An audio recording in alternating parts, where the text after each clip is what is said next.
The wind in the San Juan Basin did not blow so much as it scoured.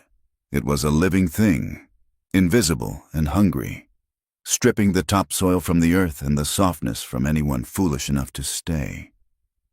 Lila Reyes stood on the porch of the Mercer homestead, wrapped in a shawl that had been threadbare 3 winters ago, and watched the dust devils dance across the gray sagebrush. The valley was vast, a bowl of brown grass and dry washes rimmed by mountains that looked like the jagged teeth of a trap. The sky was too large. It pressed down on a person, making them feel small and easily broken. Lila tightened her grip on her small canvas bag. She had walked 12 miles from the stage stop in Aztec, and her boots were thin-soled, letting her feel every stone on the road.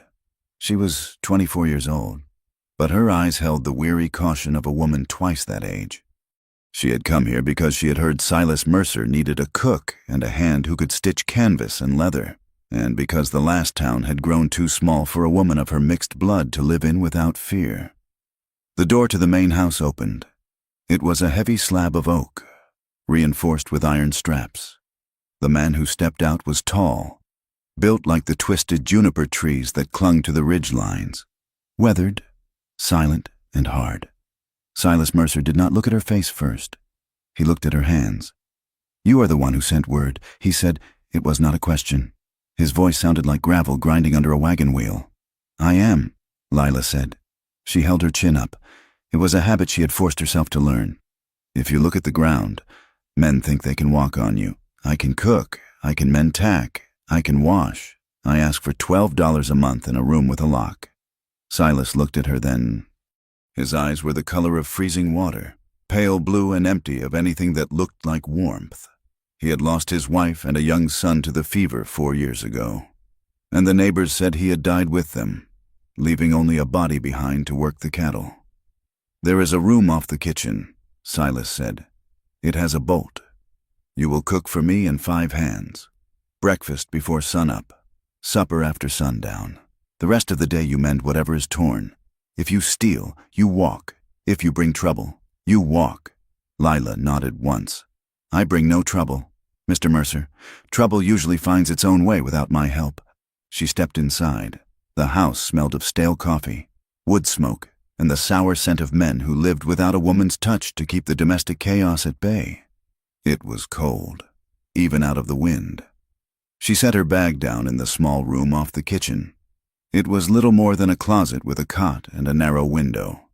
But when she checked the door, there was indeed a heavy iron bolt. She slid it home, listening to the metal click. It was the first time she had breathed fully in 3 days. The work was not hard. It was crushing. The Mercer Ranch ran 2,000 head of cattle over terrain that would kill a horse if it stepped wrong. The mornings began in the pitch black, with the air so cold it felt solid in the lungs. Lila woke at 4 to break the ice on the water bucket and stoke the cast iron stove until its belly glowed red. She made biscuits, fried salt pork, and boiled coffee that was thick enough to chew. The hands were a rough lot. There was old Pete, who had no teeth and a history he kept hidden. Dutch, a massive man with a slow mind and heavy fists, and 3 drifters who stayed for the wages and the food. They watched her with the wariness of wild dogs. They ate quickly, heads down, scraping their plates clean. They did not say thank you. They did not make conversation. In this country, words were spent as carefully as water. Lila learned quickly that silence was her best armor. She moved around the table like a shadow, filling cups and clearing plates. She felt their eyes on her back, assessing, wondering. She wore high-necked dresses she had remade from older clothes, hiding her shape. But she could not hide the dark warmth of her skin or the thick braid of black hair that marked her as different. Silas Mercer was a ghost in his own house. He ate standing up near the stove, his hat pulled low. He gave orders in short bursts. Move the herd to the south pasture, fix the fence at the creek, shoot the lame calf. He never spoke to Lila unless he had to. Yet, he watched. One afternoon, 2 weeks into her employment, Lila was at the barn, mending a torn saddle fender. The leather was stiff with age and sweat. She sat on a crate, the awl in one hand and the heavy needle in the other, driving the thread through with a force that made her knuckles white. A young mare, a skittish roan that the men had been trying to break for a month, was tied nearby. Rolling her eyes and stomping, Dutch came into the barn, loud and clumsy. He threw a saddle down, and the crash sent the mare into a panic. She reared, her hooves flashing, snapping the lead rope. Dutch shouted and reached for a shovel to strike her, his face red with sudden anger. "Stop!" Lila said. Her voice was not loud, but it cut through the dusty air like a whip crack. She dropped the leather and walked toward the mare. She did not run. She did not raise her hands. She moved with a fluid, predatory grace, making a low humming sound in her throat. Dutch froze, the shovel half raised. The mare trembled, her ears pinned back. But she watched Lila. Lila stopped 2 feet from the horse's nose. She did not reach out. She just stood there, letting the animal smell her, letting her own calm bleed into the panic. Slowly, the mare lowered her head. Lila reached out and touched the velvet nose, then ran her hand up the neck to the ear, scratching the itch that all nervous horses have. "You will ruin her if you hit her," Lila said, not looking at Dutch. "She needs a firm hand, not a heavy one." She felt a shadow in the doorway. Silas was standing there, leaning against the frame. He had seen it all. He looked at Dutch, then at Lila. "Get back to work." "Dutch," Silas said. Dutch dropped the shovel and grumbled, "Moving away." Silas walked over to where Lila stood by the horse. He looked at the mended saddle she had left on the crate, then at the way her hand rested on the mare's neck. "You have hands for horses," he said. "My father raised mustangs in the basin before the army came. Lila said I learned before I could walk." Silas nodded. It was a small movement. "Fix the cinch on the gray gelding when you are done with that fender." He turned and walked away.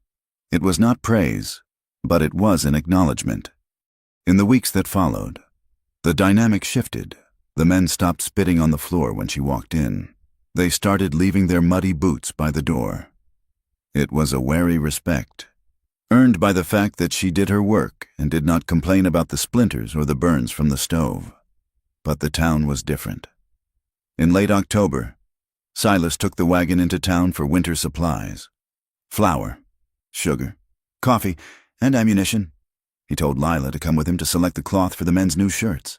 The ride took 4 hours under a pale, unforgiving sun. The town was a collection of raw lumber buildings strung along a muddy street. When Lila walked into the general store behind Silas, the conversation died. The storekeeper, a man with watery eyes and a stained apron, looked right past her to Silas. "Morning, Mr. Mercer," he said. "Help you?" Silas handed him a list. Lila moved to the back, where the bolts of fabric were stacked. She could feel the eyes of the other customers. 2 women in bonnets and a man in a dusty coat. They whispered. She heard the words mongrel and squaw muttered under breath, soft enough to be denied, but loud enough to wound. She kept her face impassive, her fingers testing the weight of a gray wool. "Well now, look what we have here." Lila turned.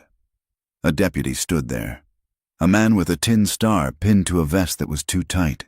He had a face that looked like it had been molded from dough and left out to harden. He was smiling, but his eyes were cold. "You are the stray Silas picked up," the deputy said. He stepped closer, invading her space. He smelled of whiskey and old sweat. "We do not see many of your kind working inside a white man's house. Usually, you're out in the stables." Lila did not step back. To step back was to invite the chase. "I'm selecting cloth for the ranch," she said. The deputy reached out and fingered the sleeve of her dress. "It is a waste of good wool on a savage," he said. Lila slapped his hand away. It was a reflex, sharp and fast. The sound rang through the quiet store. The deputy's face turned a mottled purple. He reached for her arm, his grip bruising. "You need to learn your place." "Girl," he hissed. "Let her go." The voice came from the front of the store. Silas was standing by the counter. He had not raised his voice, but the threat in it was unmistakable. He looked at the deputy with that same dead, cold stare. "She is my property," Silas said. "You damage my property. You pay me for it, and you cannot afford my prices." The deputy sneered, but released Lila's arm. "You best keep a leash on her. "Mercer, this is a decent town." Silas did not answer. He paid for the goods, his movements deliberate. "Come," he said to Lila. They walked out to the wagon in silence. Lila sat on the hard bench, her heart hammering against her ribs. She felt sick. My property. He had defended her. Yes. He had stopped the man from hurting her. But he had not called her a person. He had called her property, like a horse or a saddle. As they rode back toward the ranch, the silence stretched for miles. "You should not have struck a lawman," Silas said finally, staring at the mule's ears. "He touched me," Lila said. "I belong to no one." Silas glanced at her. His gaze was heavy. It traveled over her face, noting the set of her jaw and the fire in her eyes. For a moment, she saw something flicker in his expression. Not anger, but a dark, possessive recognition. "You live under my roof," he said. "You eat my food, in this valley. That means you belong to the ranch. It is the only thing that keeps you safe." "I can keep myself safe," Lila said. Silas gave a short, humorless laugh. "Look around you, girl. There is no safety here. There is only ownership and luck runs out." The tension between them tightened after that day. It was not a romantic tension, not in the way the dime novels described. It was the tension of two predators sharing a cage. Silas watched her more. He watched her knead the dough for the bread, his eyes following the movement of her arms. He watched her wash the dishes, the firelight catching the curve of her neck. One evening, Lila cut her thumb paring potatoes. The blood welled up, bright and fast.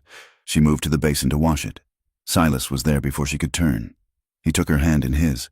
His grip was rough, his calluses scraping her skin. He held her hand under the lamp, looking at the cut. Then he looked at her. He did not let go. He stood too close. Lila could smell the tobacco and the faint scent of whiskey on him. He was a large man, and in that small kitchen, he felt like a wall closing in. "Let me bind it," Lila said, trying to pull her hand back. He held it a second longer than was necessary. His thumb brushed over her wrist, feeling the pulse that fluttered there like a trapped bird. "You have strong blood," he murmured. "It is hard to spill." Lila met his gaze. She made her eyes flat and hard. "Don't mistake me, Mr. Mercer. I am here to work, nothing else." Silas released her hand abruptly. He turned away, pouring himself a cup of coffee. "I know why you are here," he said, his back to her. November brought the branding of the late calves. The neighbors from the Box T Ranch came over to help, bringing their own crew. The corrals were a chaos of dust, smoke, and the terrible bawling of the calves as the hot irons seared their hide. The smell of burnt hair and flesh hung heavy in the air. Lila worked at the long trestle tables set up outside, serving stew and biscuits to 20 men. She kept her head down, moving quickly, but she could not shut her ears. She heard the men talking near the fire. "Mercer's got himself a fine-looking squaw," one of the Box T hands said, laughing. "Keeps the winter chill off." "I bet." "Why else would he hire her?" another man said. "A man gets lonely, and a woman like that, well, she knows what she is for." Lila gripped the ladle until her hand cramped. She wanted to scream. She wanted to overturn the pot of boiling stew onto their boots. But she did nothing. She knew that if she reacted, it would only confirm their lies. She was a stone. She was a tree. She was nothing they could touch. She looked over at Silas. He was standing by the corral fence, talking to the foreman of the Box T. He looked over at the men who were laughing. Then he looked at her. He did not stop them. He did not defend her honor. He turned back to the foreman and continued talking about the price of beef. The realization settled in her gut like cold lead. To him, she was useful. She was competent, but she was not equal. And if the world decided to use her, he might step in to protect his investment, but he would not step in to protect her heart. The days grew shorter. The wind turned bitter, carrying the scent of snow from the high peaks. The anniversary of Silas's loss came in early December. The ranch hands knew it was coming. They grew quiet. They found work to do in the far pastures. They avoided the main house. Silas stopped eating. He started drinking in the mornings. He sat in his heavy leather chair by the fire, staring at the flames, a bottle of rye whiskey on the table beside him. The house felt pressurized, as if the air itself was waiting to explode. Lila kept to the kitchen. She cooked meals that went uneaten. She kept the fire going. She locked her door every night and pushed a heavy chest against it, just in case. It was a Tuesday night when the wind rose to a howl, rattling the window panes in their frames. The house was dark, save for the flicker of the fire in the main room. Lila woke to the sound of crashing glass. She lay in her bed, her heart pounding. Silence followed. Then a groan. She knew she should stay in her room. She knew the safe thing was to pull the quilt over her head and wait for morning. But the silence stretched out, heavy and wrong. If he was hurt, if he had fallen into the fire, she needed the wages. She needed this roof. Lila got up. She pulled her shawl over her nightdress and took her small knife from under the pillow, slipping it into her pocket. She slid the bolt back quietly and stepped into the kitchen. The door to the main room was open. Silas was there. He had not fallen into the fire. He had thrown his glass against the stone hearth. He was standing in the center of the room, swaying slightly. The firelight cast long, twisted shadows across his face. He looked wrecked. His eyes were red-rimmed, his shirt unbuttoned, his hair wild. "Lila," he said.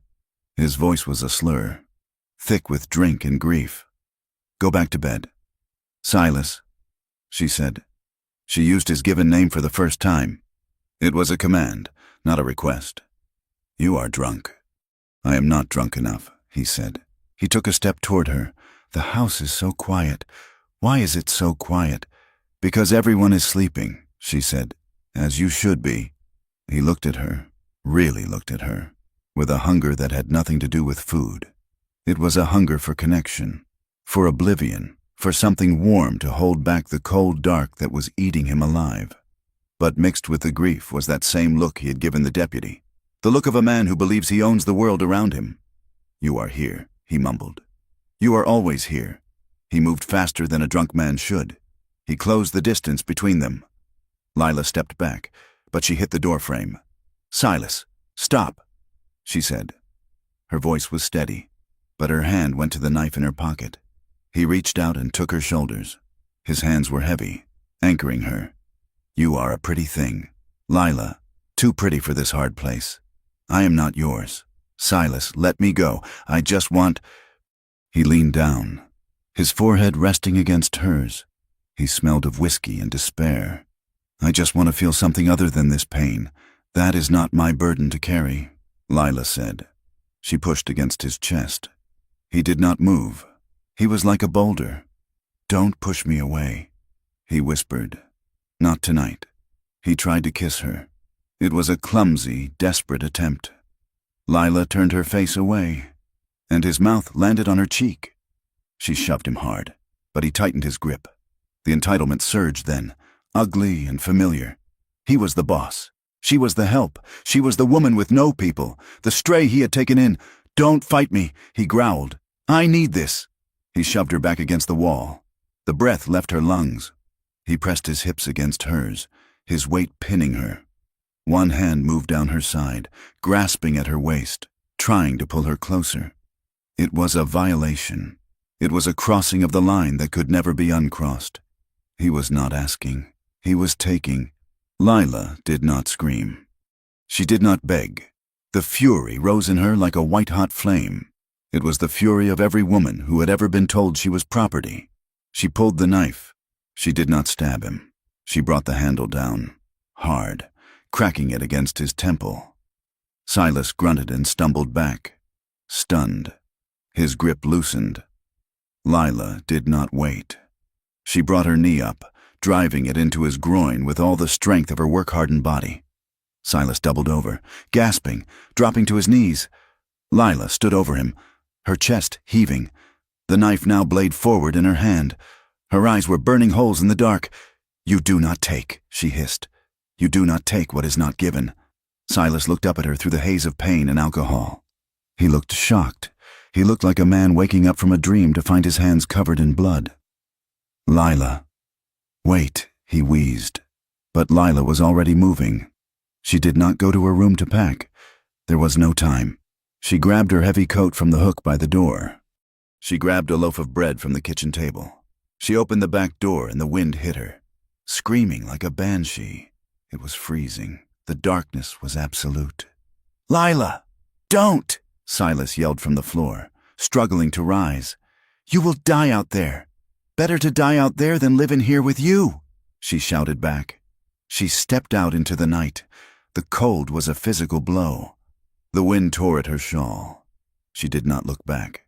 She ran toward the dry wash, stumbling over the frozen sagebrush, her breath tearing at her throat. She ran until her lungs burned and her legs shook. She ran until the lights of the ranch house were swallowed by the dark. Inside the house, Silas Mercer pulled himself up using the table. He touched his temple where she had struck him. His fingers came away with a smear of blood. The house was silent again. The wind battered the walls. He stood there, swaying, the whiskey turning to ash in his mouth. He looked at his empty hands. He looked at the open door where the cold was pouring in. "God damn you," he whispered. But he was not cursing her. He was cursing himself. He had broken the only thing in the house that was whole. He had become the thing he hated.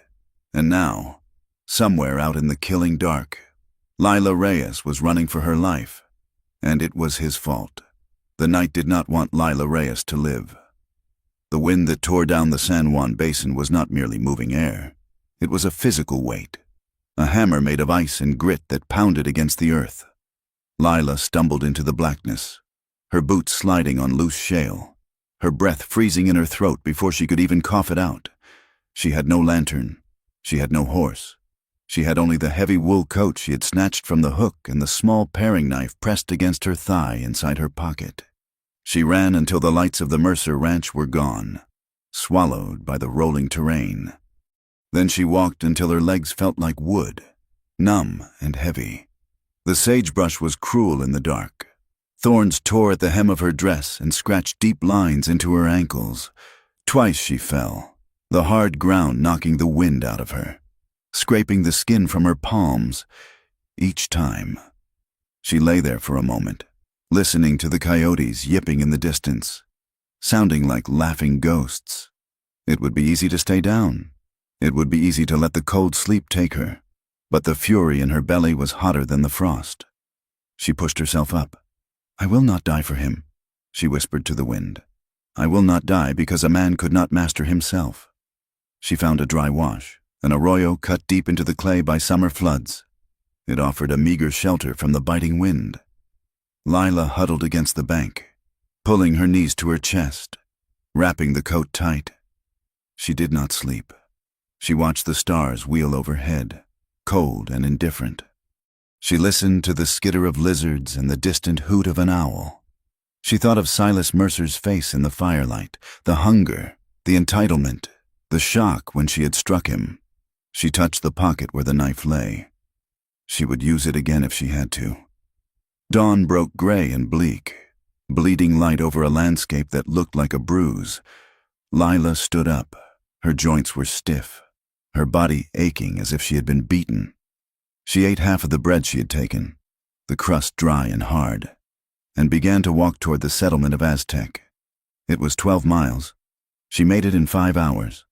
Aztec was waking up when she limped onto the main street. It was not a welcoming place. It was a collection of rough buildings catering to miners, cattlemen, and drifters. Lila looked like a specter, hair wild, dress torn at the hem, eyes shadowed with exhaustion. She went to the livery stable first, hoping to find work mucking stalls, anything to earn a coin for a stage ticket north. The livery owner, a man named Josiah with a face like a dried apple, looked her up and down. He spat a stream of tobacco juice near her boot. "I know you," he said. "You're the one working up at Mercer's place. Lila said. Her voice was rasping. "I am looking for day work. I need fare to Durango." Josiah leaned on his pitchfork. "Mercer run you off?" "I left." Josiah laughed. A dry, wheezing sound. A woman doesn't leave a warm house and good wages in winter unless she did something wrong, or unless she tried to get something she wasn't owed. I did nothing wrong, Lila said, her spine stiffening. That ain't how it looks, Josiah said. You look like trouble, and trouble brings the law. I don't hire trouble. Get on. Lila turned away, her face burning. She tried the general store. The wife of the owner blocked the doorway, crossing her arms over her chest. We heard, the woman said, news travels fast when a rider comes through for morning whiskey. They say you tempted him. They say you got wild when he didn't give you what you wanted. Lila stared at her. Who says this? Men, the woman sniffed. Men talk. You go on now. We don't serve your kind here. It was a wall of prejudice built on the solid foundation of believing that a powerful white rancher was incapable of sin, and a woman of mixed blood was incapable of virtue. Lila walked to the edge of the street, her hope thinning with the sunlight. Well, look at this. The voice was familiar. Lila turned to see Deputy Hatcher leaning against a hitching post. He was picking his teeth with a splinter of wood. He looked at her with a smug, predatory satisfaction. I told you, he said, I told you that you needed to learn your place. Looks like Mercer taught you the hard way. Lila gripped her coat. I am waiting for the stage. You got money for a ticket? Hatcher asked. Lila said nothing. That is what I thought, Hatcher said. He pushed off the post and walked toward her. The tin star on his chest caught the weak sun. In this town, if you don't have money and you don't have a roof, that is vagrancy. And if you took that coat from Mercer without his say-so, that is theft. I worked for that coat, Lila said. Hatcher smiled. It did not reach his eyes. That is for the law to decide. I could put you in a cell right now. Sheriff Brady likes a full jail. He gets paid by the county for every head, or... He stepped closer, his voice dropping to a murmur. Or you can be smart. You can keep your mouth shut about whatever happened up there. You don't make a fuss. You don't spread lies about a good man like Silas Mercer. You apologize to him if he comes for you, because if you don't, I will lock you up with the drunks and the rustlers. And I promise you, the nights in my jail are longer than the nights on the range. Lila looked at him. She saw the trap clearly. The law was not a shield. It was a weapon held in the hands of men who dined with Silas Mercer. I understand you, Deputy, Lila said. The words tasted like bile. Good, Hatcher said. Now, you wait here. If Mercer comes, you go with him. If he don't, well, then we talk about the vagrancy. Silas Mercer woke on the floor of his main room. The fire was dead ash. His head throbbed with a rhythm that matched his heartbeat, and his temple was tender to the touch. He sat up, and the memory of the night before hit him with the force of a physical blow. He groaned, covering his face with his hands. The smell of stale whiskey rose from his skin. He remembered the heat, the twisted logic of his grief, the feeling of entitlement that had surged through him. He remembered Lila's eyes, terrified, then furious. He remembered the knife. God help me, he whispered. He stood up, swaying. The house was silent. The door was still unlatched, swinging slightly in the draft. He walked to the kitchen. Her room was empty. The bed was made, but the pillow was dented. Her canvas bag was there. She had taken nothing but what she wore. Panic, cold and sharp, cut through the hangover. It was 20 degrees outside. The wind had been a gale. Silas did not call for the hands. He did not want them to see him like this, and he did not want them to know what he had done. He grabbed his coat, jammed his hat on his head, and went to the barn. He saddled his big bay gelding with shaking hands. He rode out, head down, scanning the ground. The wind had scrubbed much of the earth clean, but the dry wash held secrets. He found a boot print in the clay. He found where she had slid, and then, caught on a snag of mesquite, he found a strip of wool from her shawl, and on the thorns of the bush, there was blood, bright, dried red against the brown dust. Silas stared at it. His stomach turned over. He had done this. He who prided himself on his control, on his endurance. He had driven a woman out into the killing cold because he could not handle his own emptiness. He spurred the horse. He rode hard, following the tracks where he could find them, guessing the line where he couldn't. He rode toward Aztec. He found her sitting on a crate behind the livery stable, out of the wind. She was wrapped in the coat, her arms around her knees. She looked up when he rode in. Her face was gray with fatigue, but her eyes were dry. There was no fear in them anymore, only a flat, hard reckoning. Silas dismounted. He felt sick with relief that she was alive, and sick with shame at the sight of her. He stopped 10 feet away. He took his hat off, twisting the brim in his hands. "Lila," he said. She did not stand. She looked at him as if he were a stranger she had no use for. "You are alive," he said. It was a stupid thing to say. "No thanks to you," she answered. Her voice was cracked. Silas looked down at his boots. I was drunk. I was not myself." Lila stood up then. She moved slowly, her body stiff, but she stood tall. "Do not lie to me, Silas Mercer. You were exactly yourself. The drink just took away the mask. You thought because you pay me, you own me. You thought because you are sad, you have the right to take comfort where you find it. It was wrong," Silas said. The words felt inadequate. "Small. I am sorry. Sorry is a word," Lila said. "It does not put warmth back in my blood. It does not heal the cuts on my feet." Silas reached into his vest pocket. He pulled out a heavy leather pouch. It clinked with the sound of gold coins. "I will pay you," he said. "I will give you 3 months' wages.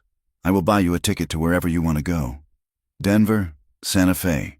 You can start over." Lila looked at the money. Then she looked at his face. Her expression curled into scorn. "You think you can buy your conscience clean?" she asked. "You think if I take your money and leave, you can go back to being the good, suffering widower?" "I want to help you," Silas said. "You want to help yourself," she snapped. "If I leave, the story leaves with me. If I take your money, I am just a whore you paid off." She took a step toward him. "I will not be paid for my silence, Silas, and I will not be run off by a man who cannot control his hands." Silas looked at her, stunned. "What do you want, then?" Lila looked past him, toward the town where the deputy waited, where the women whispered, where the doors were closed to her. She looked back at the harsh, open country that wanted to kill her. She had no good choices. She had only survival. "I want my job," she said. "I want my wages, the ones I earn, and I want terms." "Terms?" Silas asked. "I will cook, I will mend, but I will sleep in the tack room at the barn. I will put a lock on the inside that only I can have the key to. You will never step foot in that room. You will never touch me again. If you come near me with drink on your breath, I will put a knife in your ribs. And next time, I will not use the handle." Silas swallowed. He saw the steel in her. He saw that she was cornering him, forcing him to look at what he was. "And," she continued, "if I ever want to leave, you will give me a horse and a saddle, and you will not follow me." Silas nodded slowly. "Agreed. And one more thing," Lila said. "When there is business in town, you speak for me. You tell them I'm a respectable woman. You tell them I am under your protection, not as your property, but as your employee. You clean up the mess your name has made of mine." Silas closed his eyes for a moment. He felt the weight of it. It was a penance. It was a daily reminder of his failure. Living right there on his ranch. "Agreed," he said. The ride back to the ranch was silent. When they arrived, the sun was setting, casting long purple shadows across the valley. The crew was gathering for supper. They stopped when they saw the wagon. Lila climbed down, stiff and sore. Dutch was leaning against the bunkhouse. He smirked. "Back so soon? Couldn't find a better bed?" Silas stepped down from the wagon. He walked over to Dutch. He did not shout. He spoke in a voice that was low and vibrating with a suppressed violence. "Lila is the head of the house staff," Silas said. "You will speak to her with respect. If I hear a word otherwise, one word, Dutch, you will be walking to Mexico. Do you understand?" Dutch's smirk vanished. He looked at Silas's face. Then at the bruise on his temple. "Yeah, boss, I understand." Silas turned to the rest of the crew. "That goes for all of you." He looked at Lila. She did not smile. She took her bag and walked toward the barn, her head high. That night, Silas did not sleep in his house. He took a bedroll and slept on the back porch. In the cold, he poured the remaining bottles of whiskey into the dirt. It was not a performance. It was a necessity. He could not trust himself in that house yet. He needed the cold to keep him awake, to keep him aware. The routine returned, but it was changed. The silence between them was no longer empty. It was charged with a heavy, brittle awareness. Lila moved her things into the tack room. She installed a heavy padlock. She cooked the meals, set the table, and left before Silas sat down. November turned into December. The snows came, dusting the valley floor in white. The work was hard. The cattle needed feed brought to them. The ice on the tanks had to be broken twice a day. But the ranch was not the only thing changing. The valley was tightening. Cattle started disappearing. Not just strays wandering off, but bunches of 10 or 20 cut from the herd with precision. Brands were being altered. Fences were being cut. One afternoon, Sheriff Brady rode into the Mercer yard. He was a big man, soft in the middle but hard in the eyes. He rode a fine black horse that looked too expensive for a sheriff's salary. Silas met him on the porch. Lila was in the yard, plucking a chicken for stew. She froze when she saw the sheriff, but she did not run. She watched. "Afternoon. Silas," Brady said, not dismounting. "Sheriff." Silas said, "To what do I owe the visit?" "Just making rounds," Brady said.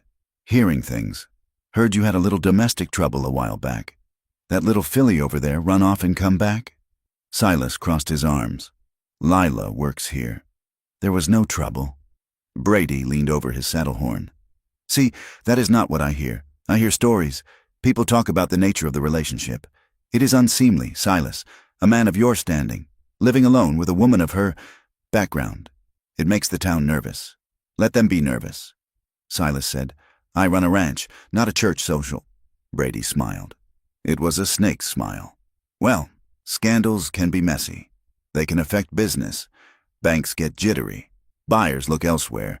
But, of course, a man with friends in the law, well, those stories can be hush-hushed. For a donation to the sheriff's benevolent fund." Silas stared at him. "It was a shakedown. Pure and simple. I have no money for donations. Brady, I have cattle to feed." Brady straightened up. His face hardened. "That is a shame. I would hate to see you have trouble with those rustlers working the basin, without the law looking out for you. A man can lose a lot." He tipped his hat to Lila. "Ma'am, be careful out here. It is a dangerous world." He rode off. Lila walked over to the porch. She looked at Silas. "He is threatening you," she said. "He is squeezing me," Silas corrected. "He wants a cut, and he is using you as the lever." Lila looked at the dust settling behind the sheriff's horse. "If we stay silent, he wins. If we hide, he wins." "What do you propose?" Silas asked. He sounded tired. Lila wiped her hands on her apron. "We write it down. Every time he comes. Every time a cow goes missing. Every time the deputy threatens someone. We keep a ledger." "A ledger?" Silas asked. "Memory fades." Lila said, "Ink does not." "If he comes for us, we need proof that he is a crook, not a lawman." Silas looked at her. He saw the sharp intelligence in her eyes. She was not just surviving anymore. She was strategizing. "There is a book in the desk," he said. "Use it." 2 weeks later, the sky turned a bruised purple in the middle of the afternoon. The air grew heavy and still. A winter storm was rolling in, fast and violent. Silas was out at the North Line camp, 10 miles away. He had taken the wagon to bring salt licks to the herd there. He should have been back by noon. Lila watched the sky. The first flakes began to fall, huge and wet. Within an hour, it was a whiteout. The wind screamed, driving the snow sideways. The hands were all in the bunkhouse, playing cards, safe and warm. Lila stood on the porch, wrapped in her coat. He wasn't back. She went to the bunkhouse. Dutch opened the door. Silas isn't back, Lila said. Dutch shrugged. He's a big boy. He probably holed up at the line shack. He took the wagon, Lila said. The trail to the line shack washes out in heavy weather. If he is on the trail, he is in trouble. We ain't going out in this. Old Pete said. You can't see your hand in front of your face. Lila looked at them. Cowards, she thought. She went to the barn. She saddled the mare she had calmed months ago. She grabbed a coil of rope, a lantern, and a flask of brandy. She tied her scarf over her face. She rode out into the white hell. The trekking was impossible. She had to trust the mare and her own memory of the land. She rode for 2 hours, the cold seeping into her marrow. The world was a swirling void of white. She found him 3 miles from the ranch. The wagon had slid off the trail where the ground had given way into a ravine. It was tipped on its side. The mules were tangled in the traces, panic-stricken. Silas was pinned under the wagon seat, half buried in the snow. Silas, she screamed over the wind. He did not answer. Lila dismounted. The snow was waist-deep in the ravine. She fought her way to the wagon. Silas was unconscious, a gash on his forehead bleeding sluggishly. His leg was trapped under the heavy oak seat. Lila didn't panic. She worked. She used her knife to cut the traces, freeing the mules so they wouldn't thrash and crush him further. She took the rope and tied it to the wagon frame, then tied the other end to her mare's saddle horn. Pull, she yelled, slapping the mare's rump. The horse strained. The rope sang tight. The wagon groaned and lifted just 3 inches. It was enough. Lila grabbed Silas by the coat and dragged him backward, her boots slipping in the mud and ice. He groaned as she pulled him free. She checked him quickly. Leg broken. Likely. Head injury. Hypothermia setting in. She couldn't get him onto the horse. She couldn't walk him. She looked around. There was a small overhang of rock nearby. Shelter from the wind. She dragged him there. She gathered deadwood from a twisted juniper, stripping the bark with numb fingers. She built a fire, shielding the spark with her own body until it caught. She poured the brandy down his throat. She huddled next to him, sharing her body heat, covering them both with the horse blankets she had stripped from the mare. Silas woke an hour later. He looked at the fire, then at Lila. His teeth were chattering so hard he could barely speak. You came. You were late, she said. Her voice was flat, but her hands were tucking the blanket tighter around him. I thought I was dead. You nearly were. The wagon wheel snapped. Silas looked at her. He saw the exhaustion in her face, the ice in her eyebrows. He saw that she had risked her life for him, the man who had assaulted her, the man who had driven her away. Why? He whispered. Because I need the wages, Lila said, and because I am not a murderer. They sat in silence for a long time. The storm raged outside their small bubble of warmth. Lila, Silas said. His voice was stronger now. About that night. Don't, she said. I have to, he said. I have to say it. I was a monster. I let my grief turn into something ugly. I blamed the world for my pain, and I took it out on you. Lila stared into the fire. I am trying to change, Silas said. I am trying to be the man I was before, or a better one. Lila looked at him.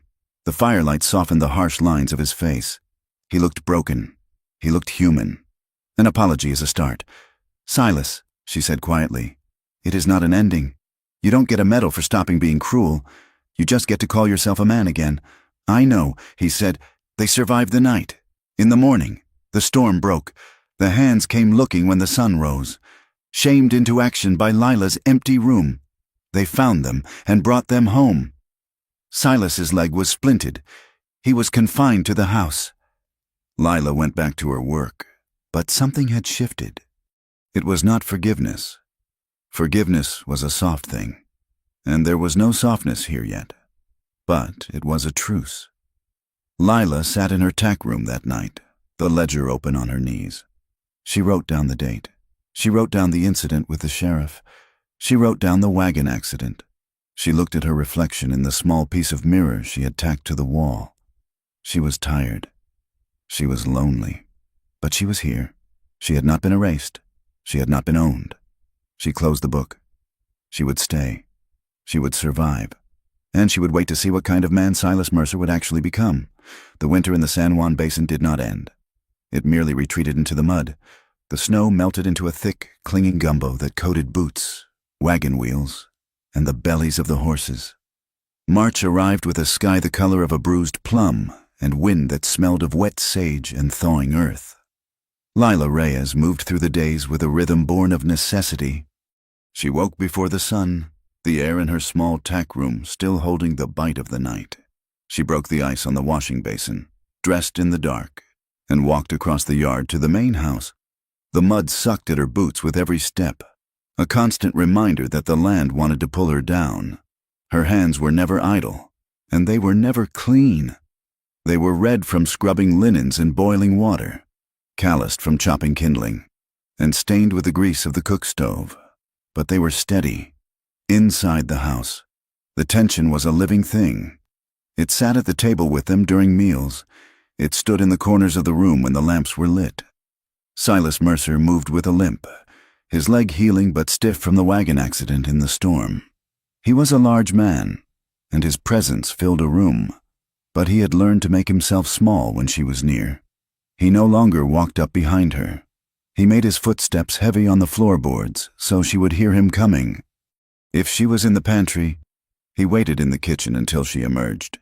He did not speak to her unless it was about work, and when he did, he looked at her eyes, not her hands, not her neck. It was a discipline. Lila could see the effort it cost him. She saw his jaw tighten when he wanted to shout at a clumsy ranch hand, but held his tongue. She saw his hands curl into fists at his sides, then deliberately open, finger by finger. He was wrestling with something dark inside him, wrestling it down like a steer in the branding chute. Lila had her own ghosts. She slept with the lamp burning low in her tack room, the oil costing her a portion of her wages. But the darkness was too full of memories to endure.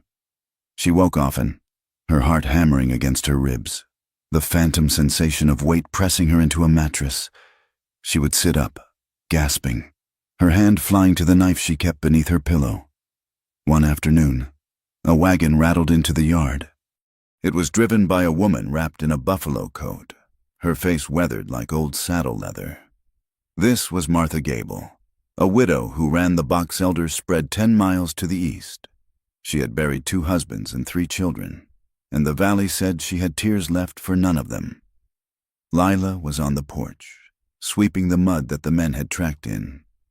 She paused, tightening her grip on the broom handle. Visitors usually meant judgment. Mrs.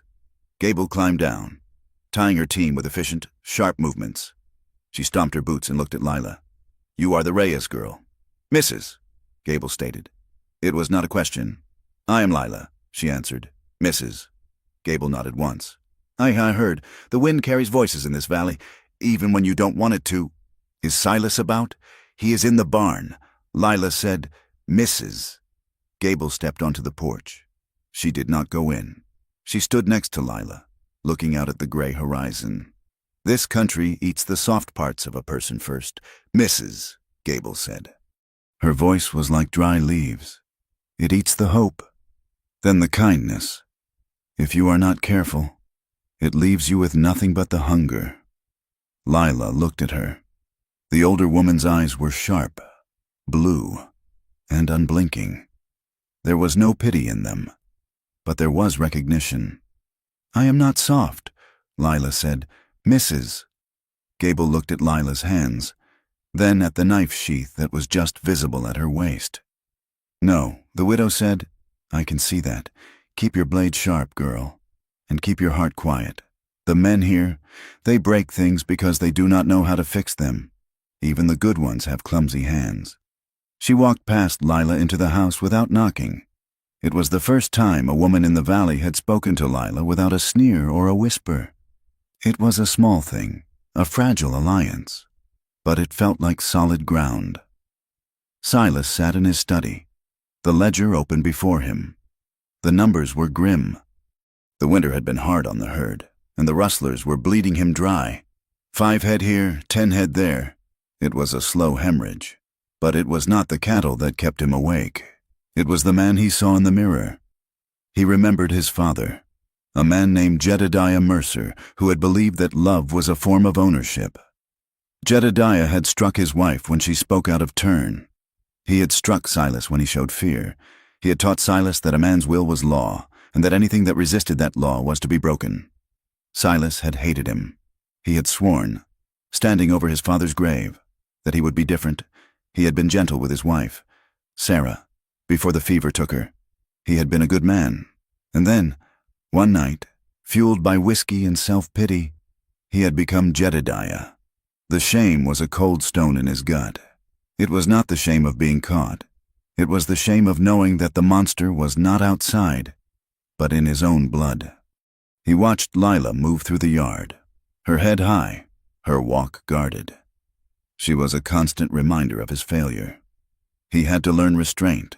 It was not enough to be sorry. He had to rebuild his own nature. He forced himself to stop drinking. When the urge to command rose in his throat, he swallowed it. When he wanted to grab a frightened horse, he forced his hands to be still. It was exhausting. It felt like holding a dam against a flood. Late one Tuesday in April, the violence of the land came to their doorstep. It was 2 hours past midnight. The moon was obscured by heavy clouds.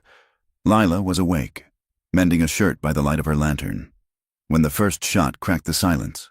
It was followed by shouting, the thunder of hooves, and the terrified bawling of cattle. Lila blew out the lantern instantly. She pulled on her boots and grabbed her coat.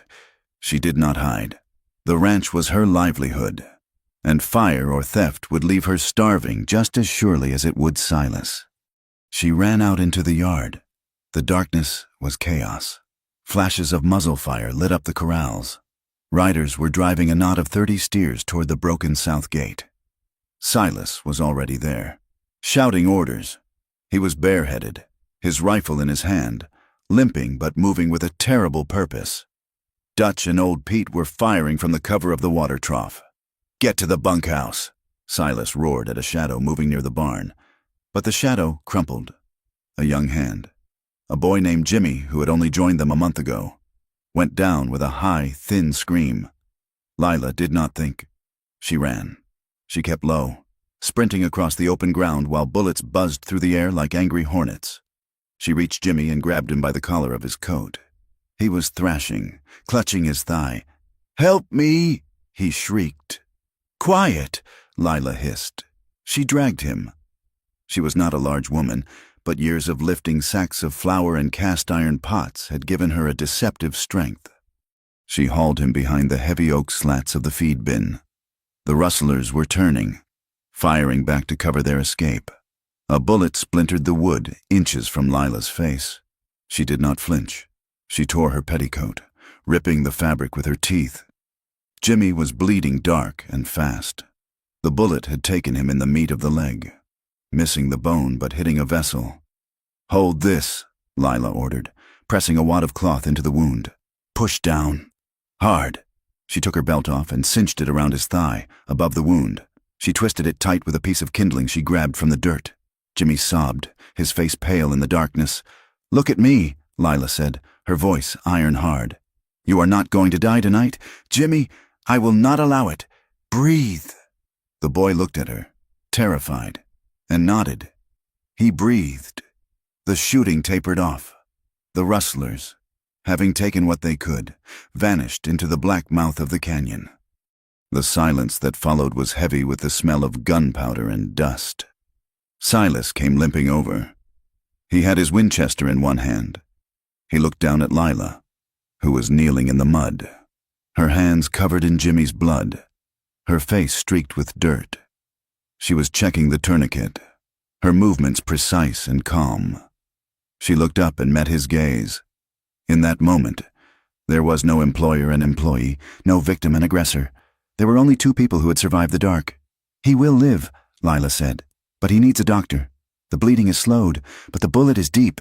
Silas nodded. "I will send Dutch to town for Dr. Aris." He hesitated. He looked at her hands, stained red. "You did well, Lila." Lila wiped her hands on her apron. "He is just a boy," she said, He does not deserve to bleed for cows. 2 hours later, the ranch was quiet again, though no one slept. Dr. Aris had arrived, removed the bullet, and left Jimmy sleeping under a haze of laudanum in the bunkhouse. Lila was in the kitchen, scrubbing the blood from the floorboards where they had carried Jimmy in. The water in the bucket was pink. Silas walked in. He looked exhausted. His face was gray, the lines around his mouth deep. He poured 2 cups of coffee. He set one on the table near her, but not too close. He leaned against the counter, nursing his own cup.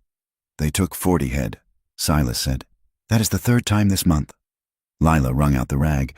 "They know the ranch is weak," she said. "They know the sheriff looks the other way." Silas looked into his coffee. "I know." He was silent for a long time. Then he spoke, his voice rough. "Doctor, Aris is still here. He is checking on old Pete's cough." Lila did not look up. "Why do you tell me this?" "Because I spoke to him," Silas said, before he looked at Pete. "I told him—" Lila stopped scrubbing. She sat back on her heels and looked at him. "Told him what?" Silas met her eyes. It was hard for him. She could see the shame burning in him. But he held her gaze. "I told him what happened in November. I told him that I forced myself on you. I told him that I assaulted a woman under my protection." Lila stood up slowly. The water dripped from the rag onto the floor. "Why?" she whispered. "Why would you give them a weapon to destroy you?" "Because," Silas said, setting his cup down, "you said an apology is not an ending. You were right. Accountability means the truth is known by men who matter. Doctor, Aris is a good man. He is a witness." "What did he say?" Lila asked. "He said that in a just world, I would be in a cell. He said he was disappointed in me. He said he would not report it to the sheriff because the sheriff is corrupt and would only use it to hurt you, but he wrote it down in his medical log. It is a matter of record now." Silas took a breath.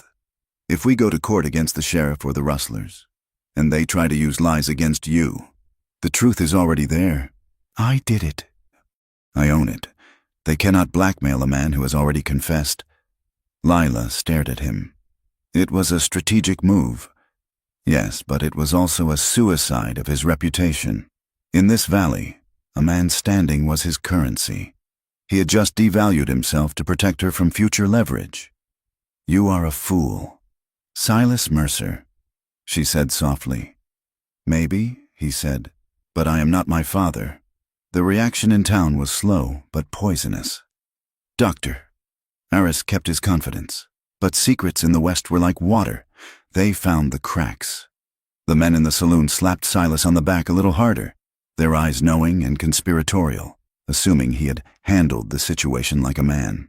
They protected him because to condemn him would be to condemn their own secret sins. The women were crueler. When Lila went to the mercantile to buy thread, the whispers stopped when she entered. They watched her. They did not see a victim. They saw a temptation. They saw a woman who had brought disorder to a widower's house. But Lila found she cared less about their whispers. She had saved a boy's life. She had stood in the gunfire. She felt a dangerous thing growing in her chest, a desire to be seen. Not as a scandal, not as a servant, but as a force. She began to wear her hair differently, not hidden under a scarf, but braided high and proud. She walked down the center of the boardwalk, not the edge. When Silas spoke to her, she answered him with a level voice, demanding to be heard. The dynamic in the house shifted further. It became a dance of high stakes. One evening, Silas came to the door of the kitchen while she was kneading dough. "Lila," he said. She turned. "Yes, may I come in?" he asked. He stood at the threshold, his boots on the line where the wood changed from the hallway to the kitchen. Lila looked at him. He waited.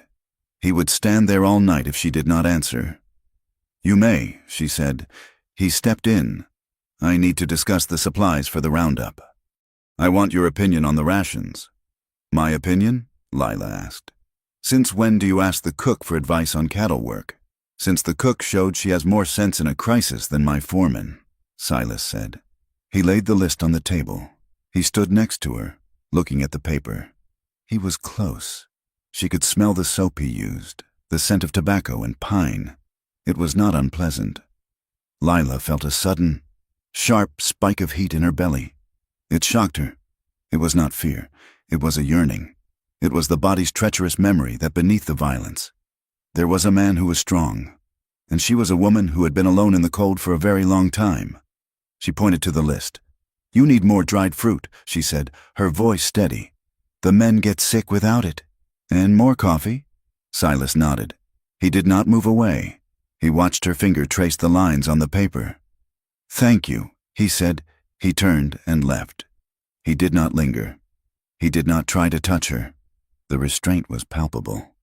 It vibrated in the air like a plucked string. A week later, Lila fell ill.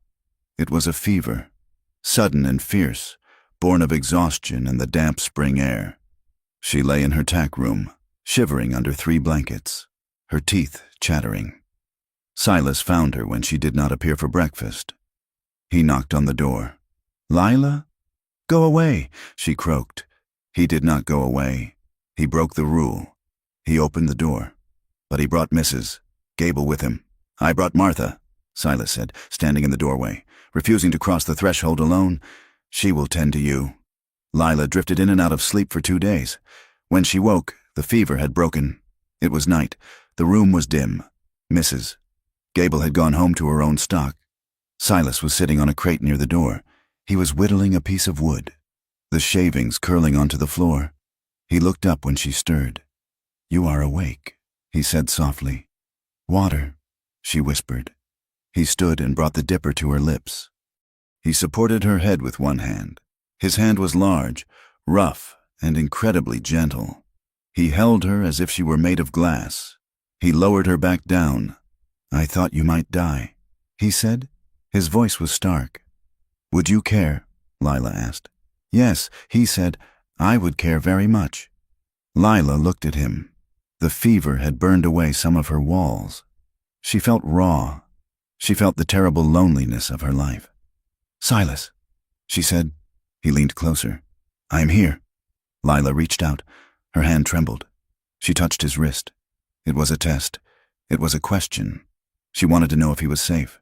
She wanted to know if she could touch a man without being destroyed. Silas froze. He looked down at her hand on his skin. He did not grab it. He did not move. He stopped breathing. Lila let her hand slide up his forearm, feeling the muscle beneath the shirt. She rested her fingers there for a heartbeat. Then she pulled away. She retreated under the quilt. Silas let out a long, shaky breath. He put his hands on his knees. "Rest. Lila," he said. He stood up and walked out, closing the door behind him. He did not take what was offered. He did not mistake her vulnerability for an invitation. He passed the test. Spring turned to early summer. The grass grew green and thick. The cattle fattened. The rustler attack stopped for a time, as if the valley was holding its breath. The evening of the summer solstice was warm. The sun hung on the horizon, painting the sky in riotous oranges and pinks. Lila was sitting on the porch swing, mending a bridle. Silas sat on the steps, smoking a pipe. It was a domestic scene, peaceful and deceptive. "The sheriff came by today," Silas said. Lila looked up. "I saw him. He offered to buy the south pasture," Silas said, "for 1/10 of what it is worth. He said it would help pay for protection. He is tightening the screws." Lila said, "Yes." Silas turned to look at her. The smoke from his pipe curled blue in the air. "I am not going to sell," he said. "I am going to fight him, but it will get ugly. I know," Lila said. Silas stood up. He walked up the steps and stood near the swing. He put his pipe down on the railing. "Lila," he said. She stopped sewing. She looked at him. The air between them changed. It became heavy, charged with the months of silence, the months of shared survival, the months of him proving, day by day, that he could be different. He looked at her mouth. Then he looked at her eyes. He waited. He was asking. Lila felt her heart hammer. She was terrified, but she was also furious at her own fear. She was tired of being afraid. She wanted to claim this. She wanted to choose. "If I say stop, you stop," she said. Her voice was clear. Instantly. Silas said, "If I step back, you do not follow." I will be a statue, he promised. Lila stood up. She was close to him now. She could see the gray in his beard, the scar on his temple where she had struck him. She took a step forward. She placed her hands on his chest. He was solid, warm. His heart was beating as fast as hers. She tilted her head up. Silas lowered his head slowly. He gave her every second to pull away. He gave her 1,000 chances to say no. She did not pull away. His lips touched hers. It was not a devourer's kiss. It was hesitant, almost shy. It was a question asked in the language of breath and skin. Is this allowed? Is this real? Lila closed her eyes. She pressed back, just a little. Silas made a low sound in his throat, a sound of relief and longing, and deepened the kiss. His hands came up to frame her face, his thumbs stroking her cheekbones. He held her as if she were the only holy thing in a godless country. For a moment, the ranch, the sheriff, the rustlers, and the ghosts of the past fell away. There was only the heat of him, the smell of tobacco, and the roughness of his beard against her skin. Then Lila stepped back. Silas stopped. Immediately. His hands fell to his sides. He did not chase her. He stood where he was, his chest heaving, his eyes dark and wide. "Thank you," Lila whispered. She did not say it for the kiss. She said it for the stop. Silas nodded. He looked like a man who had seen a miracle. "Good night, Lila," he said. "Good night, Silas." She walked into the house, to her room. She did not lock the door that night. She slid the bolt, but she did not feel the need to push the heavy chest against it. Outside, Silas sat on the steps again. He picked up his pipe, but it had gone out. He watched the stars come out over the mountains. The danger was still there. The sheriff was still coming. The rustlers were still circling. But something had changed. The rot in the center of the ranch had been cut out. Something new was growing in the scar tissue. It was fragile, green, and unlikely. But it was honest, and in the high, unforgiving country of the West, honesty was the only weapon that never ran out of ammunition. The month of July fell upon the San Juan Basin like a heavy wool blanket soaked in boiling water. The heat was not merely a temperature, it was a presence. It shimmered off the hardpan clay, distorting the horizon, and sucked the moisture from the creek beds until the earth cracked open in jagged fissures. The wind, usually a torment, died away, leaving a stillness that felt like a held breath before a scream. Lila Reyes rode into town on the buckboard wagon, sitting stiffly beside Silas. They had come for flour, coffee, and salt, the necessities that the ranch could not produce. Silas held the reins, his eyes scanning the road ahead. He wore his revolver on his hip now, openly displayed. The truce with the valley was fraying, the silence stretching thin. When they pulled up to the Mercantile, the street was quiet. Men sat on the boardwalks, whittling or smoking, but their hands stilled when they saw Lila. The eyes that followed her were not just wary anymore. They were hard, shiny with a malice that had been baking in the heat. "You stay here," Silas said, setting the brake. "I will load the sacks." "No," Lila said. She smoothed her skirt. "I am not a fugitive. I will select the coffee myself." Silas looked at her, seeing the stubborn set of her jaw. He nodded once. "As you wish." They entered the store. The air inside was stifling, smelling of dry grain and vinegar. Mr. Henderson, the proprietor, was behind the counter, weighing nails for a farmer. He looked up, his face, usually a mask of polite indifference, hardened into stone. Lila walked to the shelf where the coffee tins were stacked. She reached for a red tin. "Don't touch that," Henderson said. Lila paused, her hand hovering. "Excuse me?" "I said don't touch it," Henderson snapped. He wiped his hands on his apron. "I don't want your hands on my goods. I have decent customers who don't want to buy what a woman like you has handled." The store went silent. The farmer backed away, looking at the floor. Lila turned slowly. "A woman like me? A woman who brings trouble," Henderson said, his voice rising. "A woman who bewitches a man in his grief and turns him against his own neighbors. You are bad luck, girl. You are poison in the well." Lila stood tall, though her knees trembled beneath her skirts. "My money is the same color as anyone else's. Mr. Henderson, your money is dirty," a voice said from the doorway. It was Deputy Hatcher. He stepped inside, blocking the light. He hooked his thumbs in his gun belt, a smirk playing on his lips. "We don't want your trade here," Hatcher said. "In fact, we don't want you here at all. You are disturbing the peace just by walking down the street." Lila looked from the shopkeeper to the deputy. She saw the trap closing. It was not just dislike. It was an eviction. "I will leave when I have purchased my goods," Lila said. She reached for the coffee tin again. Hatcher moved fast. He crossed the floor and shoved her, hard. Lila stumbled back, crashing into a display of brooms. The tin clattered to the floor, rolling away. "I said get out," Hatcher shouted. "You should be on your knees thanking us we don't tar and feather you for what you are doing to this town." Lila caught her balance, her breath hitching. The violence of the shove shocked her. Then a shadow fell over Hatcher. Silas had been looking at harness leather in the back. Now he was there, and he looked like a mountain about to slide. He did not shout. He did not draw his gun. He simply stepped between Lila and the deputy, his chest inches from Hatcher's face. "Touch her again," Silas said, his voice a low rumble. "And you will not have hands to touch anything ever again." Hatcher stepped back, his hand twitching near his holster. "You are threatening an officer of the law." "Mercer, I am threatening a bully," Silas said. He turned to Henderson, who was cowering behind his counter. "So her money is dirty?" Silas asked. Henderson swallowed.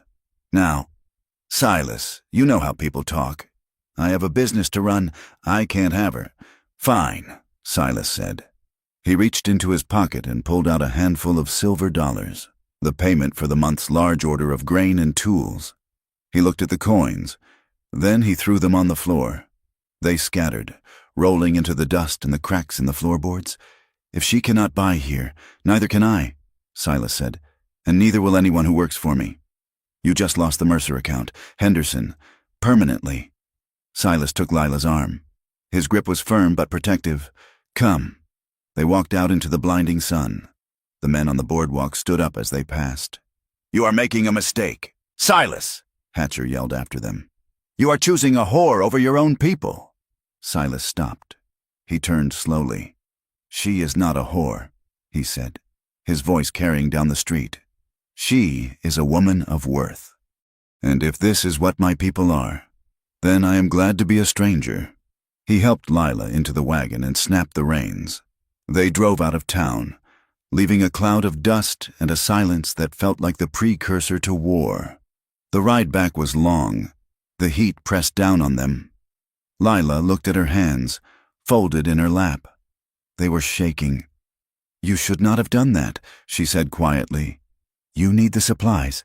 You need the town. I need my soul more," Silas said, staring at the mule's ears. "They will destroy you for this," Lila said. "They will cut you off. They will whisper until the bank calls your loans." "Let them," Silas said. "A man who stands with jackals just to eat their scraps is no man at all." They turned up the long road to the ranch house. The sun was setting, casting long, bloody streaks across the sky. The air smelled of smoke, not wood smoke, but something sharper. "Something is wrong," Silas said, straightening. The gate to the home pasture was open. The milk cow was wandering on the road. The silence of the ranch was absolute. There was no sound of the dinner bell, no clatter of the cook stove. Silas whipped the mules into a run. They clattered into the yard. The bunkhouse door was swinging in the wind. The water trough had been overturned. The ground turned to mud. Dutch came stumbling out of the barn. He was holding his arm, blood seeping through his fingers. "Boss," he croaked. Silas leaped from the wagon, forgetting his bad leg. "Dutch, what happened? They came about an hour ago." Dutch gasped. 5 of them, masked, said they were looking for rustled beef. They tore the place apart. "Where is Jimmy?" Lila asked, her heart stopping. Dutch looked at the ground. He pointed toward the corral. Lila ran. She did not feel her feet touch the ground. She ran to the corral fence where the horses were milling nervously. Jimmy was there, the boy she had saved from the bullet, the boy who had just started to walk without a crutch. He was lying in the dust, his arms spread wide. A single bullet hole was in the center of his chest. Pinned to his shirt with a knife was a piece of paper. Lila fell to her knees. She did not scream. The sound that came from her throat was a low, keening wail that tore at the air. Silas reached her a moment later. He saw the boy. He saw the note. He pulled the knife free and read the scrawled words. "Bad company brings bad luck." It was not a rustler's note. It was a message from the sheriff, delivered by his shadow men. Silas crumpled the paper in his fist. He looked at the dead boy, then at Lila, who was rocking back and forth, her hands covering her face. "He did nothing," Lila sobbed. "He was a child. He was innocent." Silas dropped to his knees beside her. He pulled her into his chest. She fought him for a second, hitting his shoulders, needing to hit something, but he held her tight until the fight went out of her and she collapsed against him. "I know," he whispered into her hair. "I know." That night, the ranch was a place of mourning and cold rage. They washed Jimmy's body and laid him out on the dining table, covering him with a clean sheet. The remaining hands, Dutch and old Pete, sat on the porch with shotguns across their knees, their faces grim. Silas and Lila sat in the study. A single lamp burned. A bottle of whiskey sat on the desk. "Unopened." Silas stared at it, his hands clenched. "Drink it if you need to," Lila said. Her voice was hollow. "No," Silas said. "If I drink, I will ride into town and kill Hatcher tonight, and then they will hang me, and you will be alone. I cannot afford to be drunk." He looked at her. Her eyes were dry now, dark and terrifyingly empty. "This is my fault," she said. "No," Silas said sharply. "Do not say that. It is. If I had left that first night, if I had frozen to death in the wash, Jimmy would be alive. You would still have your friends. You would be dead," Silas said. "And I would be a murderer." He stood up and paced the room. The shadows stretched and twisted. "My father," he began, his voice rasping. "Jedediah. He used to beat his dogs when they didn't come to his whistle. He beat my mother when she burned the bread. He told me that everything under his roof was his to break. He said love was just a pretty word for ownership." He stopped at the window, looking out into the black night. When I came at you in November," Silas said, turning to face her, "I felt him in me. I felt that same sickness, that belief that because I was strong and you were there, I had a right." He looked at his hands. "I have spent every day since then trying to kill him inside me. But today I saw that the whole world is full of Jedediahs. Hatcher, Brady. They think power gives them the right to take life, to take dignity." Lila looked at him. She saw the torture in his face. She stood up and walked to him. "I was 12 when my uncle traded me to a trapper for 3 horses and a rifle," she said. The words hung in the air, heavy and brutal. Silas went still. "The trapper used me for a winter," Lila said. She did not look away. She spoke the words like she was reciting a list of groceries. "He told me I was nothing but a warm place to sleep. He reduced me to meat. I ran away in the spring. When the snow melted, I have been running ever since, running from men who look at me and see a thing, not a person." She took a breath. "I stayed here, Silas, because after that first night, you stopped looking at me like meat. You looked at me like I was dangerous, like I was real." Silas looked at her with a profound sorrow. "I'm so sorry, Lila." "Do not be sorry," she said. "Be angry." The air between them crackled. It was not the anger of conflict. It was the shared heat of 2 people who had been burned by the same fire. Lila stepped closer. The grief was a cavern inside her, and she needed to feel something other than the cold. She reached out and placed a hand on his chest. "Silas," she whispered. She leaned into him. He wrapped his arms around her. "Careful, so careful." She buried her face in his neck, smelling the sweat and the dust. She wanted to be held. She wanted to be found. She lifted her face. He kissed her. It was desperate, salty with tears. For a moment, she let herself fall into it. She pressed her body against his, needing the weight, the solidity, but as his hand moved to her waist, as his grip tightened just a fraction, a memory flashed in her mind, the trapper, the heavy weight, the lack of air. She froze. Her body went rigid as a board. A small, sharp gasp escaped her throat. Silas stopped. He did not just pause, he arrested all motion. He pulled his mouth away. He lifted his hands from her body as if she were burning hot. He stepped back, putting 3 feet of space between them. "Lila," he said. His voice was calm, though his chest was heaving. Lila stood there, trembling, waiting for the anger, waiting for the demand. "Why did you start it if you won't finish it?" But Silas just stood there. He looked at her with concern, not frustration. "It is all right," he said gently. "You are safe. I am here. I am not him." Lila stared at him. The panic receded, replaced by a wave of gratitude so strong it nearly buckled her knees. He had stopped. He had respected the line without question. "Thank you," she whispered. Silas nodded. He poured a glass of water from the pitcher on the sideboard and handed it to her. His fingers brushed hers. Light and cool. "Go to sleep." "Lila," he said, "we have a war to fight tomorrow." The war arrived 2 days later in the form of Sheriff Brady. He rode into the yard with 4 men, deputies, all heavily armed. They did not dismount. They sat on their horses, a wall of badges and guns. Silas walked out onto the porch. He held his Winchester loosely in the crook of his arm. Lila stood in the doorway behind him, her hand on the frame. "Sheriff," Silas said, "you are on my land, investigating a murder." "Silas," Brady said. His voice was smooth, oily. "Terrible thing about that boy. Truly terrible." "We know who did it," Silas said. "And so do you," Brady chuckled. "See, that is where we disagree. I have a witness who says they saw a woman fitting the description of your housekeeper, arguing with the boy the day before he died. A lover's quarrel, perhaps?" Lila stepped out. "That is a lie." Brady looked at her. His eyes were dead. "You are a person of interest. Miss Reyes, I think it is best if you come with us. We have a cell in the basement of the courthouse. Very private. We can get to the bottom of this."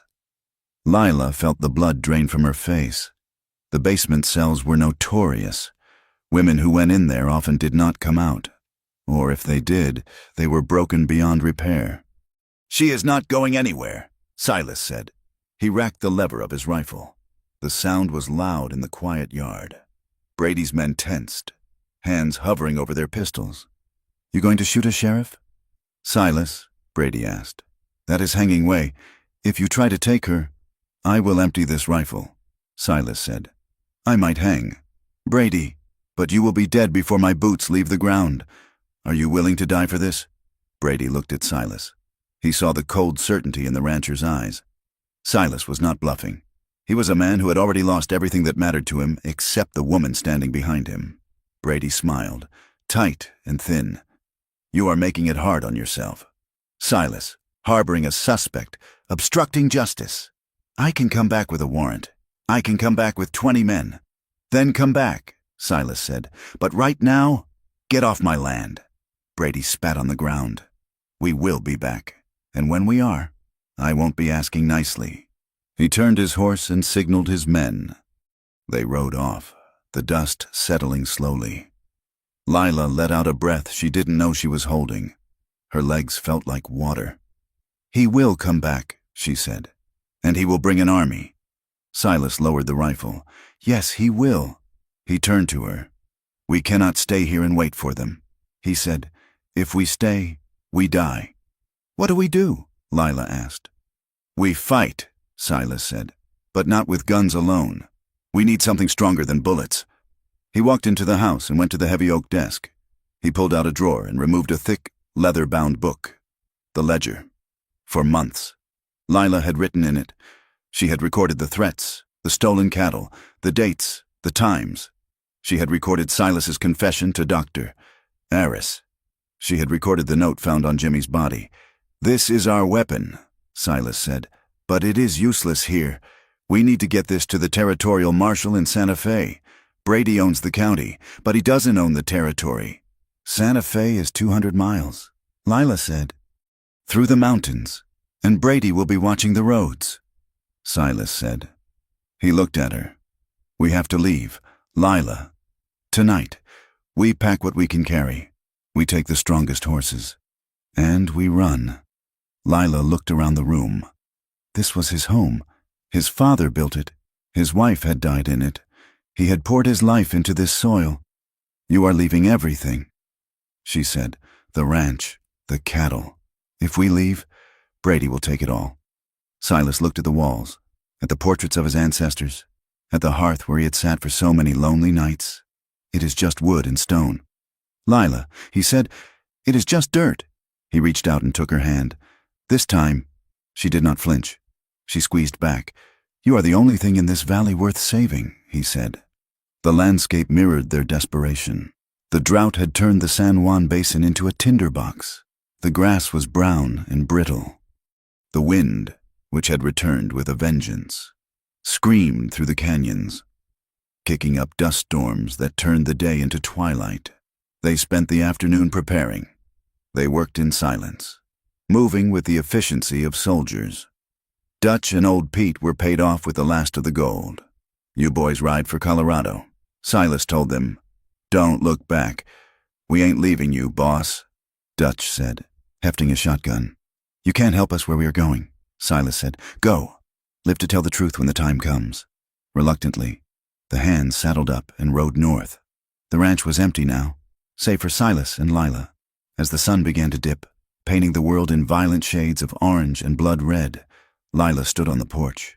She wore trousers under her skirt, a shirt of Silas's that was too big, and her coat. She had her knife on her belt and a Winchester in a scabbard.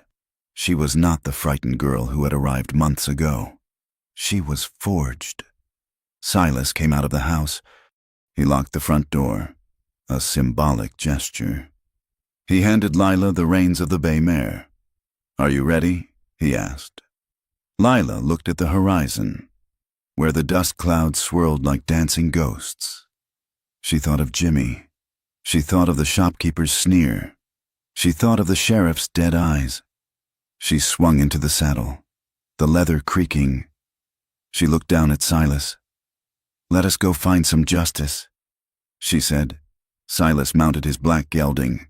He adjusted his hat low over his eyes. Don't look back, he said. They rode out of the yard, leaving the Mercer ranch behind. They did not take the road. They cut across the open range, heading for the high passes of the San Juans, riding straight into the teeth of the wind. Behind them, the shadows lengthened, dark and hungry, chasing them toward the night. The high country of the San Juan Basin was a place where the wind went to sharpen its teeth. Up here, amidst the granite spires and twisted bristlecone pines, the air was thin and smelled of resin and coming snow. Silas Mercer and Lila Reyes had traded the comfort of a roof for the cold sanctuary of an old line shack, a rough structure of chinked logs built by Silas's father 40 years prior. They were not running anymore. They were hunting. The plan had been formed in the low light of a tallow candle 2 nights ago. They could not outrun the sheriff's reach. His telegrams would travel faster than their horses, and a warrant for murder would follow them to every corner of the territory. To survive, they had to destroy him, and to destroy a man like Sheriff Brady. They needed more than bullets. They needed paper. They needed the ledger he kept of his bribes, or a living witness who could testify before a federal marshal in Santa Fe. The tension in the high camp was brittle. They slept in shifts. Lila took the first watch, wrapped in 3 blankets, her back against the rough bark of a pine, watching the trail that snaked up from the valley floor.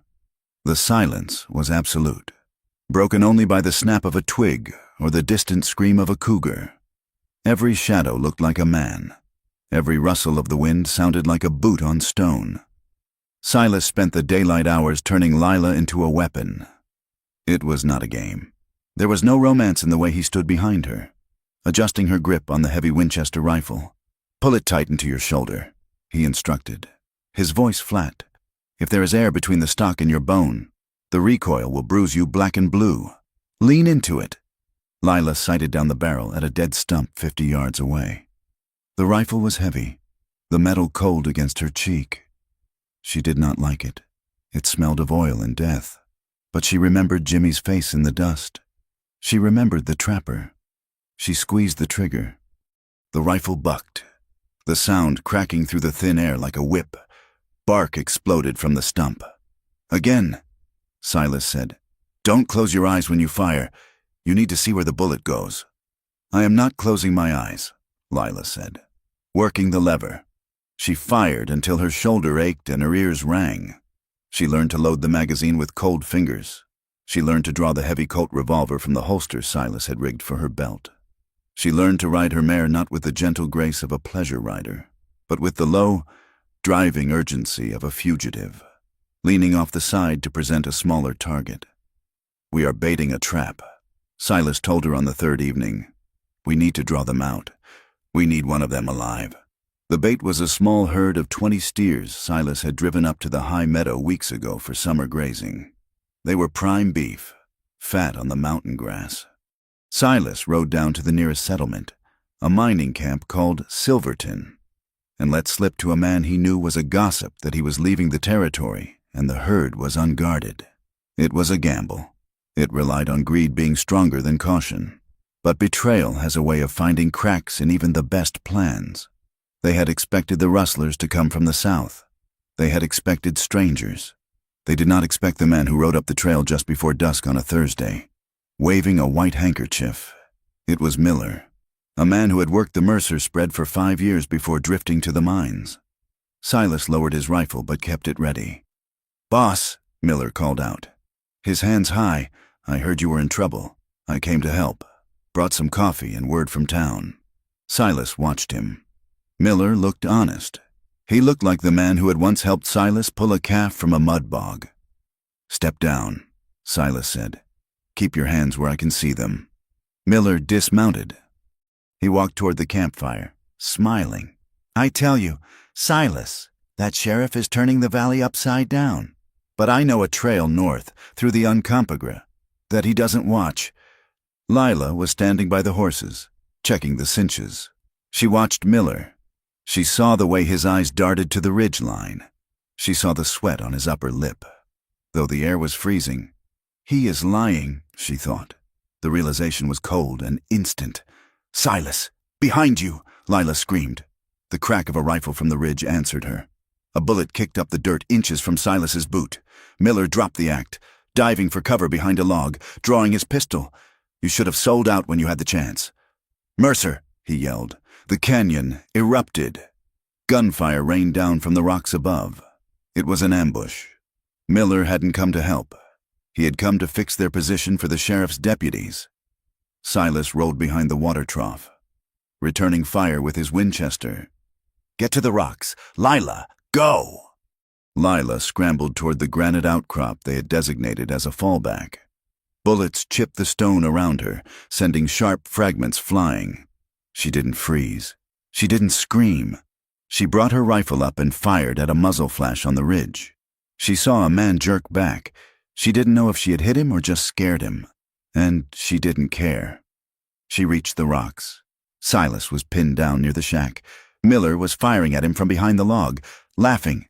"Give it up! Silas!" Miller shouted. "Hatcher is up there. They just want the girl. You can walk away." Lila looked at Silas. He was reloading, his face a mask of concentration. He would not walk away. He would die right there in the dirt before he let them take her. Lila made a choice. She would not be the reason he died. She saw a narrow gully that led up the side of the slope, hidden by scrub oak. If she could flank them, she could break the pin. She moved. She ran low, scrambling up the loose shale. Her breath tore at her lungs. She could hear the shouts of the men above. "There she is! Hatcher's voice! Get her!" She had been spotted. 2 men scrambled down the slope toward her. One was Hatcher. The other was a stranger. Lila dropped to one knee. She leveled the rifle. She remembered Silas's voice. "Lean into it." She fired. The stranger spun around, clutching his shoulder, and fell, sliding down the scree. Hatcher kept coming. He was fast. He tackled her before she could chamber another round. The rifle flew from her hands. They rolled in the dirt, rocks digging into her back. Hatcher was heavy, smelling of sweat and whiskey. He pinned her arms, grinning, his face inches from hers. "Got you now, you little savage," he hissed. "We are going to have a long talk in the dark, you and me." Lila didn't plead. She didn't struggle against his weight. She went limp for a second, fooling him. Then she bucked her hips with explosive force and drove her forehead into his nose. Bone crunched. Hatcher roared, rearing back, blood streaming down his face. Lila scrambled backward, reaching for her knife, but Hatcher was already reaching for his gun. Suddenly, a massive shape lunged out of the brush from the higher trail. It was a man, swinging a rifle stock like a club. It connected with the back of Hatcher's head with a sickening thud. Hatcher collapsed like a cut string. The man stood over him, breathing hard. He was Dutch, the big, slow-witted ranch hand who was supposed to be in Colorado. "I ain't leaving."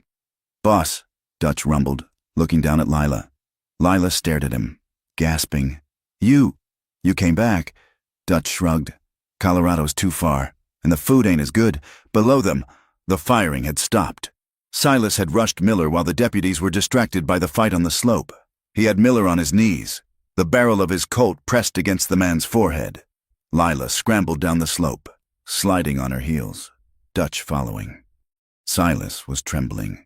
His face was twisted in a rictus of pure, unadulterated rage.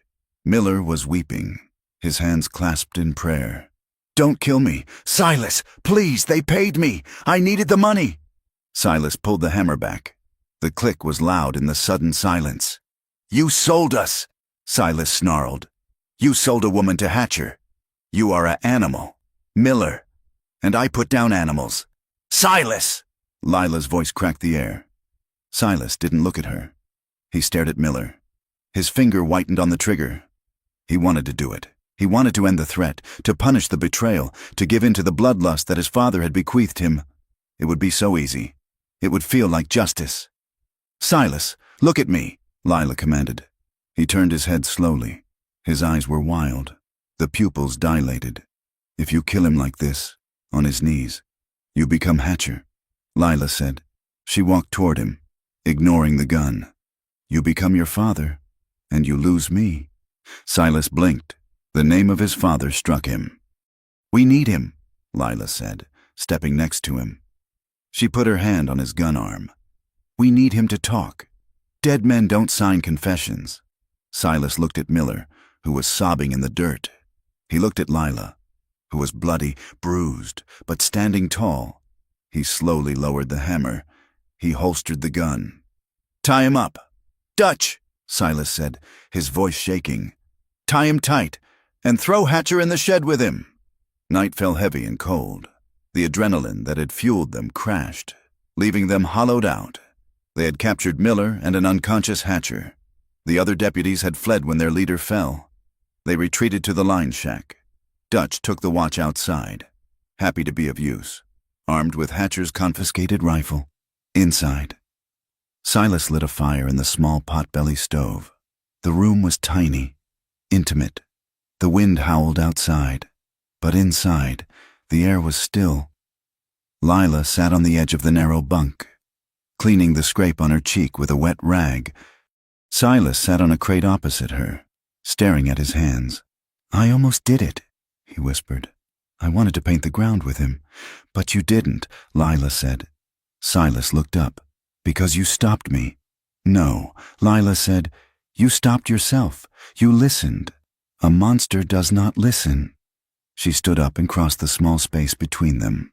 She took his hands. They were cold and rough. "I saw you today.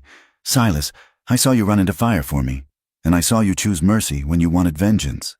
Silas looked at her. The dirt and blood on her face did not mar her beauty to him. It only made her more real. She was a survivor. She was his equal. "I cannot be the man I was," he said. "I cannot undo November." Lila let go of his hands and placed her palms on his face.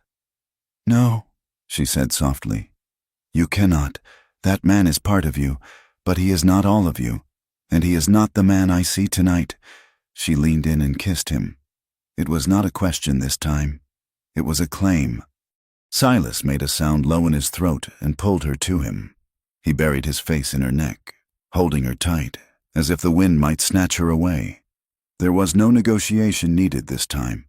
The consent was in the way she pulled him closer, in the way he waited for her to guide him. They moved to the narrow bunk. The darkness of the room was not frightening. It was a cloak. They did not tear at each other. There was a desperate slowness to it, a need to be gentle in a world that was hard. Silas touched her with a reverence that bordered on worship, his hands tracing the scars of her past and the strength of her present. Lila held him, feeling the weight of his grief and his love, and for the first time in her life, she did not feel like property. She felt like a choice. It was a night of trembling relief. It was the physical breaking of the solitude that had held them both prisoners for so long. The morning sun did not bring a miracle. It brought the harsh, gray light of reality. Lila woke first. She lay still for a moment, listening to Silas breathe beside her. She felt the warmth of his body, the heavy arm draped over her waist. She did not feel shame, but she did not feel simple happiness either. She slipped out from under his arm and dressed in the cold air. She was still Lila Reyes. She was still a woman with a price on her head, in a territory that wanted her dead. Sleeping with Silas had not erased the past, it had only complicated the future. Silas woke as she was pulling on her boots. He watched her. "Good morning," he said. Lila looked at him. "Good morning." He sat up. He did not grin or gloat. He looked serious. "Are you all right?" he asked. "I am," Lila said. "And you?" Silas nodded. "I am." They did not speak of love. They did not need to. The work was waiting. They went out to the shed. Miller was awake, terrified. Hatcher was groggy, his nose a ruin, tied hand and foot. Silas crouched down in front of Miller. "You are going to write something for me." "Miller," Silas said, "you are going to write down every time the sheriff took a bribe. You are going to write down who killed Jimmy, and then you are going to ride with us to Santa Fe and tell the marshal." "Why would I do that?" Miller stammered. "Because if you don't," Silas said calmly, "I will leave you here tied to this post, and the winter is coming early. And," Lila added, stepping forward, "Hatcher here will tell everyone you turned on them to save your own skin. You think the sheriff will let you live if he thinks you talked? Your only safety is a federal jail cell." Miller looked at Hatcher, who was glaring at him with one swollen eye. He looked at the bleak mountains. "Give me the paper," Miller whispered. They spent the morning recording the confession. It was damning, a ledger of stolen cattle, intimidation, and murder for hire. It was enough to hang Brady twice over. As they finished, Dutch shouted from the ridge, "Boss, you better come look at this." Silas and Lila climbed up to the vantage point. Dutch was pointing south, toward the valley floor, miles away. A plume of black smoke was rising into the still air. It was thick and oily. It was coming from the location of the Mercer homestead. "They burned it," Silas said. His voice was devoid of emotion. Lila watched the smoke. She thought of the tack room, the kitchen, the porch swing. "They think they are hurting you," she said. "They think that house is your heart." Silas turned away from the smoke. He looked at Lila. "My heart is right here," he said. He checked his rifle. "Let it burn." It was just wood. "We have what we need." They loaded the prisoners onto the spare horses, tying their hands to the saddle horns. Dutch took the lead. Silas and Lila rode side by side. They turned their backs on the smoke and the ruin of the ranch. They turned their faces toward the pass that led to Santa Fe. They had the truth in a saddlebag, a witness in tow, and a fury that burned hotter than any fire the sheriff could set. The chase would be hard. Brady would not let them reach the capital without a fight. But as Lila looked at Silas, seeing the grim determination in his set jaw, she knew one thing for certain. They might die on this road, but they would not die on their knees. The road to Santa Fe was not a road at all. By late October, it was a wound in the earth, frozen hard by night and turned to a sucking slurry of mud by the midday sun. The San Juan Mountains did not care about justice. and they certainly did not care about urgency.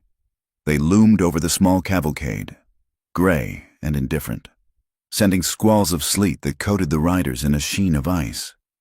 Lila Reyes rode with her scarf wrapped high around her face. Her eyes narrowed against the wind. Her mare was tired, head low, breath pluming in the thin air.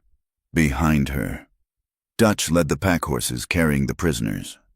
Miller was weeping again, the cold having broken his spirit completely.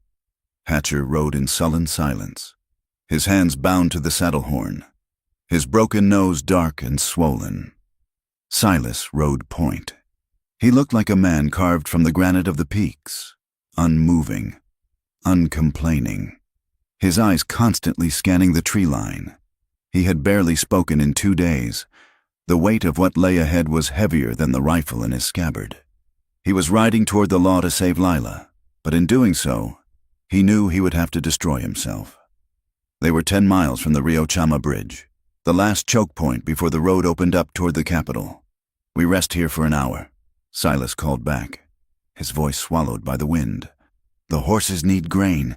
They dismounted in a grove of aspen, the trees stripped bare, their white trunks looking like bones. Lila checked the cinches while Dutch poured oats for the animals. "You are quiet," Lila said, standing beside Silas. He was looking south, toward the gap in the hills. "Brady knows we are coming," Silas said. "He knows we have Miller.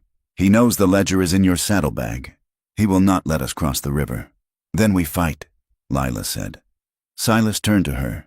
He took off his glove and touched her face. His hand was cold, but the touch seared her. "If it goes bad, Lila, you take the ledger and you ride. You do not wait for me. You do not look back. You get to the marshal. We go together," Lila said. That was the agreement. The agreement was justice. Silas said, "It does not matter who delivers it, as long as it arrives." He did not kiss her. The moment was too sharp for softness. He simply put his glove back on and turned to check his rifle. They reached the bridge an hour before dusk.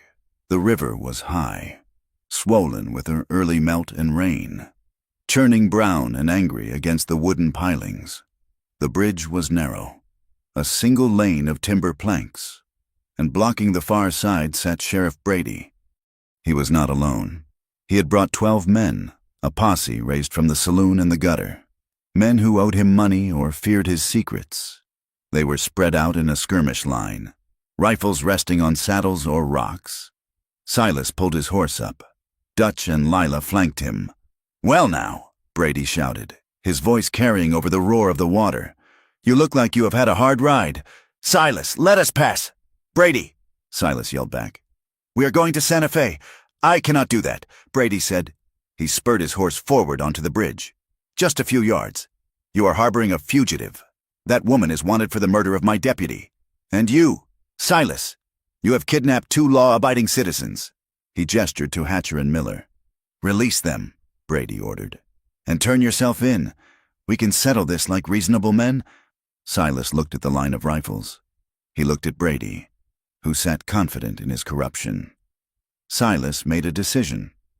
It was the decision he had been wrestling with since the night he found Lila in the snow. "I will not release them," Silas shouted. "They are witnesses, and I am not a kidnapper." He spurred his horse forward, stopping 10 yards from Brady. The bridge creaked. "You want to talk about crimes? Brady?" Silas roared. "Let us talk about crimes." He stood up in his stirrups, turning so his voice reached the men behind the sheriff, the townsmen who had been told lies, the men who thought they were doing the right thing. "You told them I was protecting a temptress. You told them she lured me. You told them she is the villain." Silas took a breath. The cold air burned his lungs. "I am the villain." The declaration hung in the air. Even the river seemed to quiet. "I assaulted her." Silas screamed the truth, stripping himself naked before the world. "In November, in my own house. I crossed a line. I tried to take what was not mine. I abused my power. I am a man who lost his way." Lila watched him from her saddle, her heart hammering against her ribs. She saw the shame wash over him, but he did not buckle. He stood in it. "But this woman," Silas pointed back at Lila. "She fought me. She survived me. And she did not murder your deputy. You had Jimmy killed to cover your theft. You burned my home because I have the proof of your rot." He reached into his saddlebag and pulled out the ledger. He held it high. "It is all here. Brady, every cow you stole, every bribe you took. Miller confessed to it all." At the mention of his name, Miller, terrified and sensing a chance to save his life, screamed from the back, "It is true. He made me do it. He killed Jimmy." The posse shifted, rifles lowered. Men looked at each other. They knew Silas Mercer. They knew he was a hard man, but they had never known him to be a liar. And a man does not confess to a shameful sin like assault unless he is telling the gods honest truth. Brady saw his control crumbling. He saw the doubt in his men's eyes. He saw the end of his reign. "Shut up!" Brady screamed. He drew his revolver. He did not aim at Silas. He aimed at Miller. He had to kill the witness. Gunfire erupted. It was not the glorious, slow-motion violence of a dime novel. It was sudden, loud, and ugly. Brady fired. The bullet missed Miller but struck the horse Dutch was holding. The animal screamed and reared, throwing the pack line into chaos. Lila did not hesitate. She saw Brady turning his gun toward Silas. She raised her Winchester and fired. Her shot took Brady in the shoulder, spinning him in his saddle. "Kill them!" Brady shrieked, clutching his arm. 3 of his most loyal deputies opened fire. The air filled with the buzz of lead. Splinters flew from the bridge railing. "Get down!" Silas yelled, diving from his horse. He hit the planks and rolled. Coming up with his Colt, he fired twice, dropping a man who was aiming at Lila.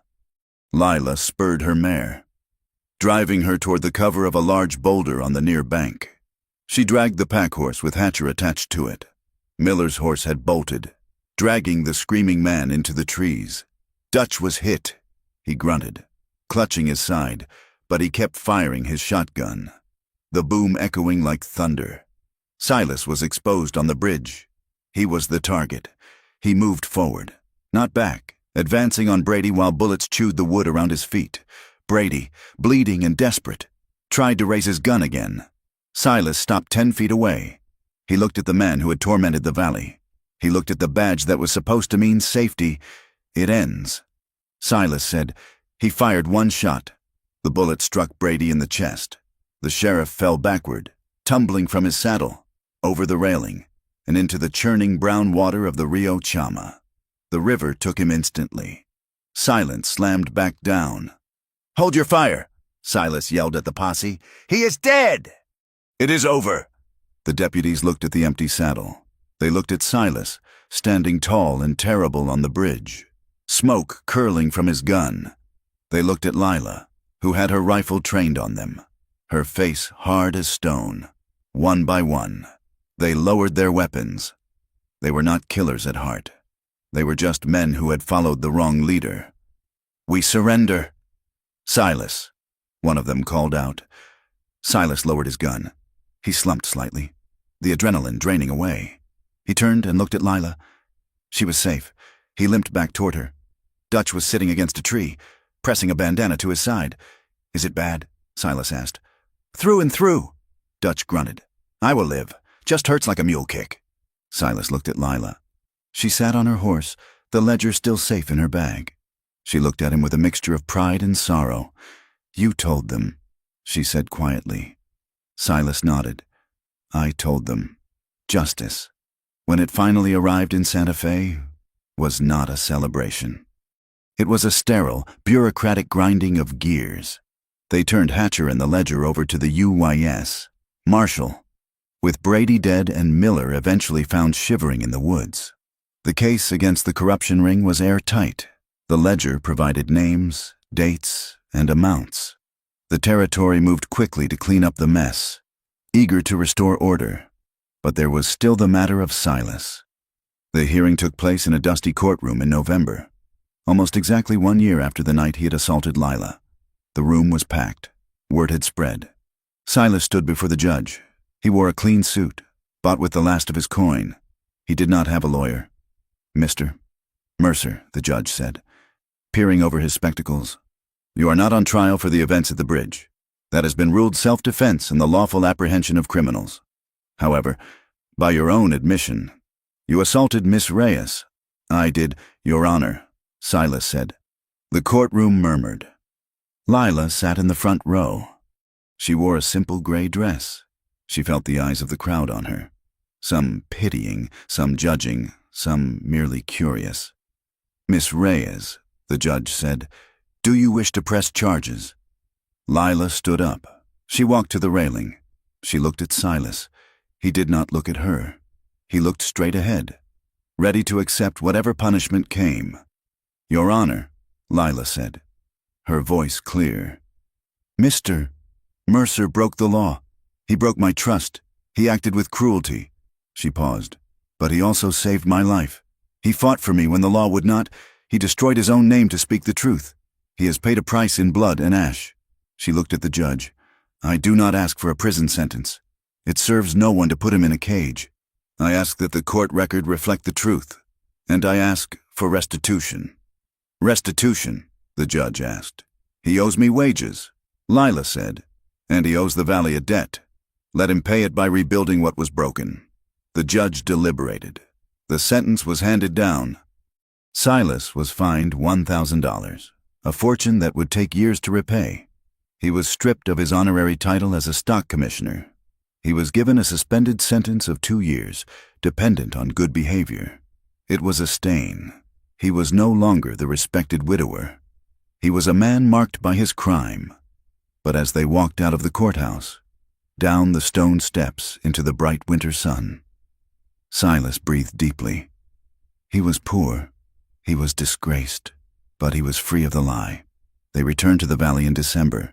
The winter was harsh, but not as cruel as the one before. They did not go back to the ruins of the ranch house.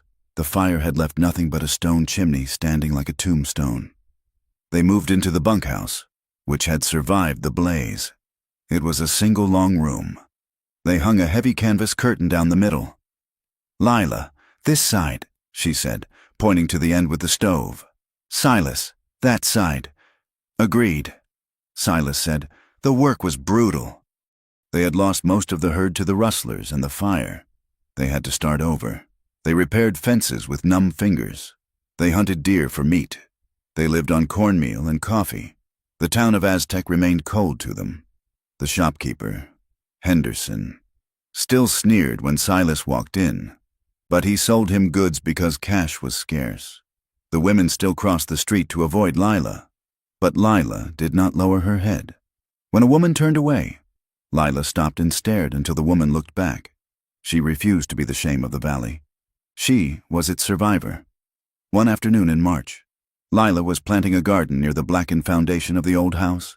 The soil was full of ash, but ash was good for growing. Silas was digging fence posts nearby. He stopped and wiped his brow. He walked over to the fence line where she was working. He leaned on his shovel. He watched her pat the earth down over a seed. Lila, he said. She looked up. Yes, Silas, I've been thinking, he said. He looked nervous. He looked like a boy asking a girl to dance, except his face was lined with tragedy, and his hands were scarred from fighting men. The curtain, he said. In the bunkhouse. What about it? Lila asked. I was thinking we could take it down. Lila sat back on her heels. She wiped her hands on her apron. She looked at him. Why? She asked. Because I am tired of sleeping alone, Silas said, and because I think we do better when we are not divided. Lila looked at the scar on his temple. She looked at the gray in his beard. She thought of the night in the line shack. She thought of the bridge. She stood up. She walked to the fence. If the curtain comes down, Lila said, it stays down, but the door still has a lock, and I still keep the key. Silas nodded. I would have it no other way. And, Lila added, leaning closer, her eyes searching his, you are not my owner. Silas, you are not my savior. You are just a man, and you are just a woman, Silas said. But you are the only woman I see. Lila smiled. It was a small smile, but it reached her eyes. Then take it down, she said. Spring came fully in May. The valley turned a brilliant, aching green.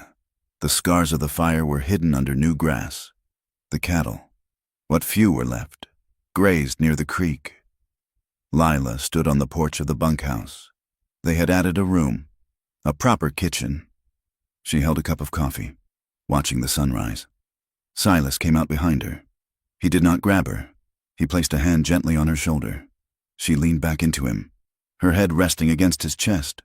Down in the yard, a neighbor's child, the son of the new family that had bought the Gable place, was chasing a dog. His laughter rang out, clear and bright, bouncing off the canyon walls.